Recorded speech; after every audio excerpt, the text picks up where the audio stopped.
À la fin de la Seconde Guerre mondiale, le gouvernement provisoire de la République française prend les rênes de la France. Il est vite remplacé par la Quatrième République qui voit le jour en 1946. Effondrée, puis refondée, la République est néanmoins contestée. Un homme n'hésite pas à faire part de son point de vue. Il s'agit du général de Gaulle. Opposé au régime parlementaire de la République qu'il considère comme une source permanente d'instabilité gouvernementale, il propose que le pouvoir du président soit renforcé afin de pallier à ce problème. Cependant, les années passent et le système perdure, de Gaulle se faisant plus discret. Le virage se produit en 1958 dans un contexte agité de décolonisation. Alors que le pays est enlisé dans la guerre d'indépendance de l'Algérie et que les Français sont au bord de la guerre civile, le général de Gaulle est appelé au pouvoir et chargé d'élaborer une nouvelle constitution. C'est chose faite quelques mois plus tard, lorsque celle-ci est adoptée par référendum. La Ve République est née, de Gaulle en devient le premier président. Suivant les souhaits du général victorieux, le pouvoir exécutif est renforcé. Les pouvoirs du président de la République sont désormais plus importants.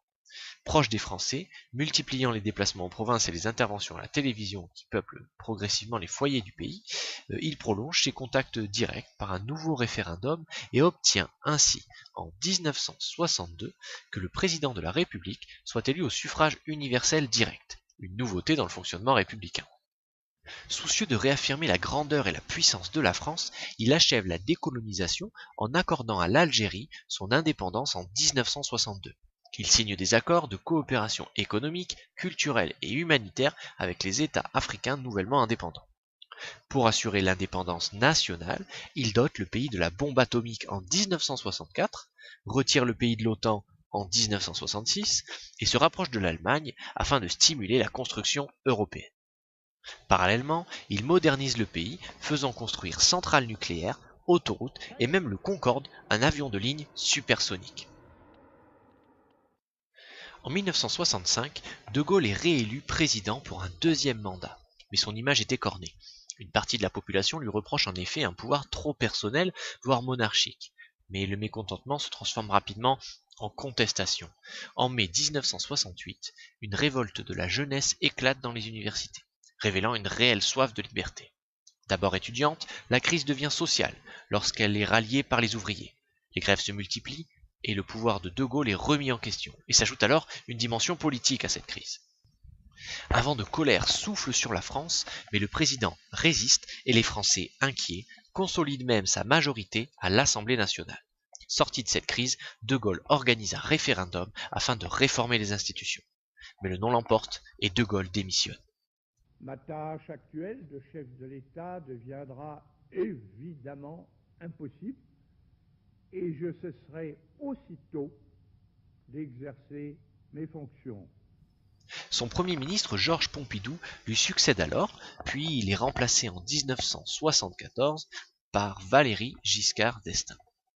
Mais avant l'arrivée à la présidence de ce dernier, une crise économique s'est installée en France, favorisant en 1980 la victoire du socialiste François Mitterrand, soutenu par une Assemblée nationale nouvellement élue à majorité de gauche. Pour la première fois sous la Ve République, la gauche accède au pouvoir. C'est ce que l'on appelle l'alternance. Pour autant, les problèmes de la France ne sont pas résolus. La crise économique perdure et la pauvreté gagne du terrain. Un vaste programme de réforme sociale est lancé. La durée légale de travail passe à 39 heures. Une 5e semaine de congés payés est instaurée. La retraite passe à 60 ans. Des entreprises sont nationalisées. Le RMI est instauré. La peine de mort abolie. L'homosexualité dépénalisée. Les radios libres autorisées. Malgré ces réformes, les Français votent pour un changement de majorité à l'Assemblée nationale. Celle-ci bascule à droite sous la houlette de Jacques Chirac. Nous sommes en 1986. Le président est de gauche, mais l'Assemblée nationale et de fait le Premier ministre sont de droite. Chirac conduit désormais la politique du gouvernement et les pouvoirs du président se trouvent réduits. C'est ce que l'on appelle la première cohabitation. Permettez-moi juste de vous dire que ce soir, je ne suis pas le Premier ministre et vous n'êtes pas le Président de la République. Nous sommes deux candidats à égalité et qui se soumettent au jugement des Français, seul qui compte. Vous me permettrez donc de vous appeler Monsieur Mitterrand. Et vous avez tout à fait raison, Monsieur le Premier ministre. En 1988, réélu, Mitterrand gouverne de nouveau avec une majorité de gauche. Mais en 1993, les Français élisent à nouveau une majorité de droite, deuxième cohabitation. En 1995, la victoire de Jacques Chirac à l'élection présidentielle marque une nouvelle alternance, mais en faveur de la droite cette fois-ci. Soucieux de renforcer sa majorité, le tout nouveau président décide de dissoudre l'Assemblée nationale. Mais la gauche l'emporte aux élections législatives et le président doit nommer un premier ministre de gauche. C'est donc le socialiste Lionel Jospin qui occupe le poste. Une nouvelle cohabitation de 5 ans s'installe. Afin de mettre fin aux situations de cohabitation qui freinent l'exercice du pouvoir, un aménagement de la Constitution est effectué en 2000. La durée du mandat du président passe de 7 à 5 ans, la même que celle du mandat de député.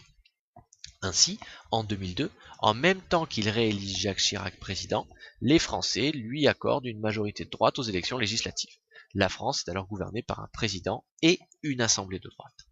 Il en va de même lorsque Nicolas Sarkozy succède à Jacques Chirac en 2007. Mais en 2012, le socialiste François Hollande est élu président et la gauche retrouve le pouvoir, ouvrant une nouvelle période d'alternance.